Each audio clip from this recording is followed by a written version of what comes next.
Hello, everyone. Today I have an important guest coming today. Their stage name is Sage Rose. You might have heard of them, but their real name is Ty Lindblom. He is coming in today out of drag, but she is going to share us some stories about how the drag industry has changed over COVID. I think she's going to be arriving here shortly. Oh, she's here. Thank you for coming in today. Hello, thanks for having me. Good to see you. How have you too. been? I've been good. I've been busy. Good to hear. And in the theater industry, it's been changing a lot right now. And we've been struggling to find a lot of the same opportunities that once were available. Yeah, that is true. I think it was really hard because, drag shows, obviously. You have like pride events, you have the clubs you can go to for that. And so I think when you don't have the opportunity anymore to go to those places or events, obviously that industry is kind of minimized. So you don't really have another option. But I think a lot of people were really resilient and they went to online, whether they were a small business in one sense or another. They really relied on shipping and doing that kind of stuff. And what were drag queens and performers going to do?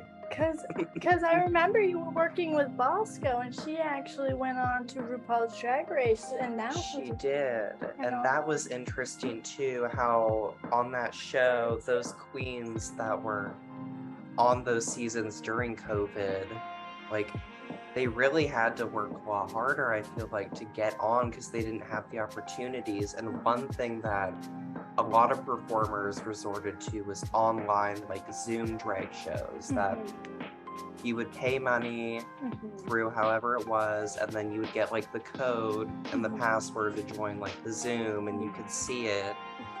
I don't think it was super lucrative personally, but you have to do what you have to do, and that's kind of the only option you had. You can't be booked at big events anymore, in clubs, because they were all shut down. Exactly. Well, that was one of my questions next was how is the shutdown of the Neighbors nightclub? I know you worked there. How has that shutdown affected the community? And I know you used to perform there a lot, and what was that like, performing there? Well, I really liked performing there because I started drag right when I turned 18. I was encouraged, and there was this competition. Didn't win, didn't expect to win. I was brand new. That was my first time all in drag. I just did what I could, and then we had marches and stuff, and some of them that had turned into riots. It was pretty much abandoned during COVID. And people, broke in.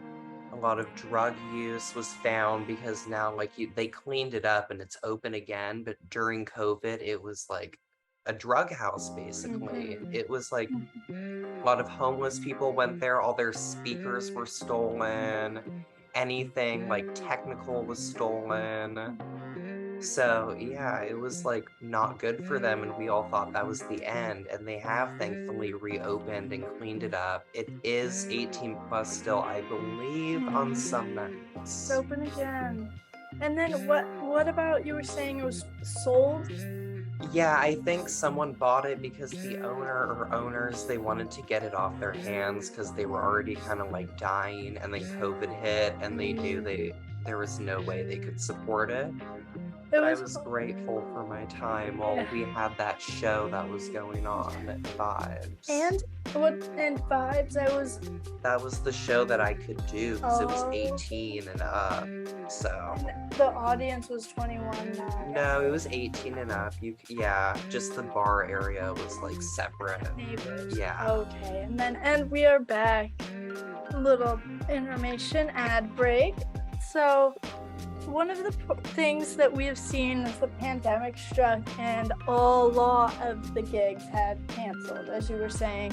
So what is the ways that you have seen the community adapt to developing circumstances? I remember you mentioned online too. Yeah, and so I would say too, any performer pre-COVID, if it was like, are you talking like we Pre-COVID, know of No, COVID? but if you would know now, and what would you tell yourself then to help you equip for it in terms of your career and drag? Like, yeah, I would drag say like people, it inspired a lot of drag queens, I think, and performers of all types during COVID. A lot of people took up wig making, which bothered me a lot because I Really? styled wigs. Is that the new thing? Yeah, so a lot of people, like my sales went down because everyone was styling their own wigs. Queen makes the best pizza in town. Go support and tip at PCC. Thank you so much for joining us, and I will link your stuff right here in the corners. And thank you so much, everyone, for watching. Any final words for the community, the fans? Thank you so much for joining. Thanks for having me. It's amazing, and I think this was a really good conversation. I think the community will be able to grow off this and like a little document of time for this time. I hope so. We'll check in later. See ya. Bye.